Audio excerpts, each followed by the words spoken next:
সিলেটের পুলিশ ফাঁড়িতে রায়হান আহমদ নামের যুবকের মৃত্যুর ঘটনায় দায়েরকৃত মামলার তদন্তে মাঠে নেমেছে police bureau of investigation PBI.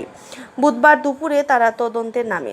এছাড়া পুলিশের আবেদন প্রেক্ষিতে রায়হানের লাশ কবর থেকে উত্তোলন এবং পূর্ণ ময়নাতদন্তের অনুমতি দিয়েছেন জেলা ম্যাজিস্ট্রেট। লাশ উত্তোলনের জন্য একজন নির্বাহী ম্যাজিস্ট্রেটও নিয়োগ দেওয়া হয়েছে। সুষ্ঠু ও প্রভাবমুক্ত তদন্তের স্বার্থে মঙ্গলবার রায়হান হত্যা মামলাটি পিবিআইতে স্থানান্তর নির্দেশ দেয় পুলিশ হেডকোয়ার্টার্স। এই নির্দেশনার পর মঙ্গলবার রাত 9:30টার দিকে পিবিআইয়ের কাছে মামলার নথিপত্র হস্তান্তর করে সিলেট মহানগর পুলিশ। মামলার নথি পেয়ে বুধবার দুপুর 12টার দিকে তদন্তের নামে পিবিআই কর্মকর্তারা। প্রথমেই পিবিআই সিলেটের পুলিশ সুপার মোহাম্মদ খালেদুজ্জামানের নেতৃত্বে একটি তদন্তকারী দল মামলার উল্লিখিত ঘটনাস্থল বন্দরবাজার পুলিশ ফাঁড়িতে যায়। প্রায় 1 ঘন্টা তদন্ত করেন তারা। এ সময় ক্রাইম সিন ফিতা টানিয়ে বন্দরবাজার ফাঁড়ি এলাকা সংরক্ষিত করা হয়।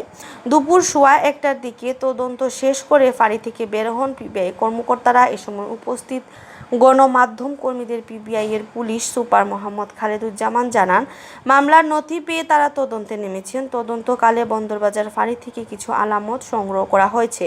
তদন্তে এ ঘটনার সাথে যাদেরই সংশ্লিষ্টতার প্রমাণ পাওয়া যাবে তাদেরকে মামলায় অন্তর্ভুক্ত করা হবে।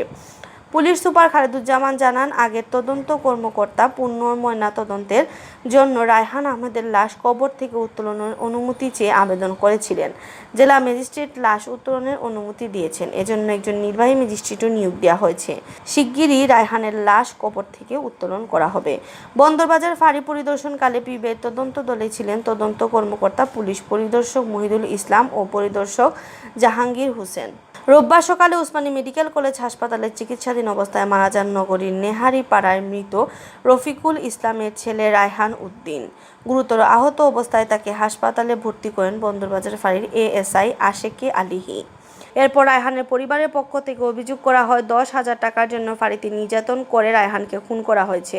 এই অভিযোগের প্রেক্ষিতে বন্দরবাজার ফাঁড়ির ইনচার্জ এসআই আকবর হোসেন সহ 4 পুলিশ সদস্যকে সাময়িক বরখাস্ত ও 3 জনকে প্রত্যাহার করা হয়। সদর থানা অধীন যে ফাঁড়ি ছিল, ফাঁড়িতে একটা ঘটনা ঘটেছে। তো সেখান থেকে মামলা তদন্ত হচ্ছিল, পরবর্তীতে এটা পিবিআইকে হস্তান্তর করা হয়। তো আমরা মামলা তদন্ত গ্রহণ করি এবং আজকে ঘটনাস্থল পরিদর্শন করলাম এবং ঘটনা যা যা দরকার আমরা তথ্য সংগ্রহ করতেছি।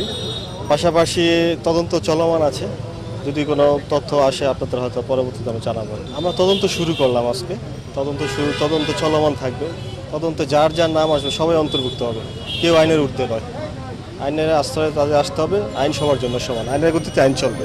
আমরা নথি পর্যালোচনা করে দেখতে পেলাম পূর্ববর্তী তদন্তকারী কর্মকর্তা একটা আবেদন দিয়েছেন।